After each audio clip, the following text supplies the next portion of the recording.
Class 9th के exercise 3 है, गुणनखंड निकाले। समझो यहाँ पर 4y² माइनस 4y प्लस 1, ठीक है, इसका गुणनखंड निकालना है। एक फॉर्मूला हम लोग जानते हैं, क्या जानते हैं? a माइनस बी के होल स्क्वायर क्या होता है? a² minus 2ab plus b²। ये सवाल इस फॉर्मूला पर बनेगा, याद रखना है, ठीक है। यहाँ पर समझो, यहाँ पर फॉर्मूला पर कैसे बैठेगा इसको पहले बढ़िया समझ लो। हम लोग 2y के होल स्क्वायर करेंगे तो 4y होगा। इसको ऐसे लिख सकते हैं हम लोग 2y के होल स्क्वायर, लिख सकते हैं, नहीं लिख सकते हैं? 2y के होल स्क्वायर बराबर 2y गुने 2y, कितना हो जाएगा? 2 दूना 4, और y में गुना तो y स्क्वायर होगा कि नहीं होगा? इतना होगा ना। इसको हम लोग ऐसे लिख सकते हैं, इसको हम लोग ऐसे लिख सकते हैं 1 के होल स्क्वायर। 1 के होल स्क्वायर करेंगे तो ये तो 1 आएगा, 1 को कितनों बार गुना करें तो 1 आएगा। अब यहाँ पर माइनस में है, माइनस में ये फॉर्मूला को दिमाग में लगाओ, क्या है? 2 गुना क्या है? a का मान कितना है? 2y, b का मान कितना है? 1।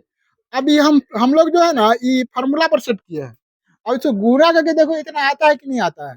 2 में 2 से गुना किए तो 4, और y के y 2 में 2 से गुना किए, और 2 में 4 में 1 से गुना किए, 2 दूना 4, 4 एकम 4, और y के y आ गया इतना। अब फॉर्मूला कति बना है? a² minus 2ab plus b²। देखो यहाँ पर फॉर्मूला लिखा हुआ है, यानी कि ई वाला जो है इस वाला फॉर्मूला, ई वाला फॉर्मूला पर आ रहा है, माइनस के फॉर्मूला पर आ रहा है, a माइनस बी के होल स्क्वायर फॉर्मूला पर आ रहा है। तो जब इतना दिया रहता है तो हम लोग इतना लिखते हैं, या जब इतना दिया रहता है तो हम लोग इतना लिखते हैं। तो बताओ इनमें कितना दिया हुआ है? कमेंट करके बताइए कितना दिया हुआ है। ये वाला जो चीज है, ये वाला चीज इतना दिया हुआ है, इतना दिया हुआ कि नहीं दिया हुआ है? तो इतना दिया है तो कितना लिखेंगे?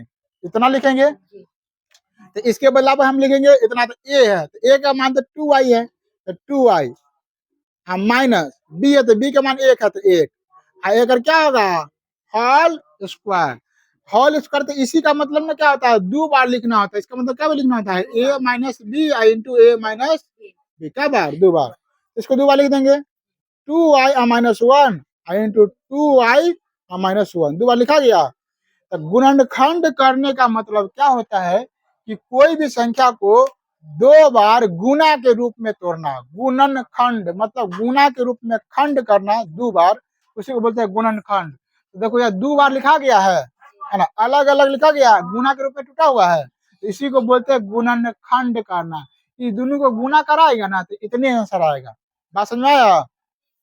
इसमें किसी को कोई दिक्कत? मिलता है किसी अन्य क्लास में, तब तक के लिए जय हिंद।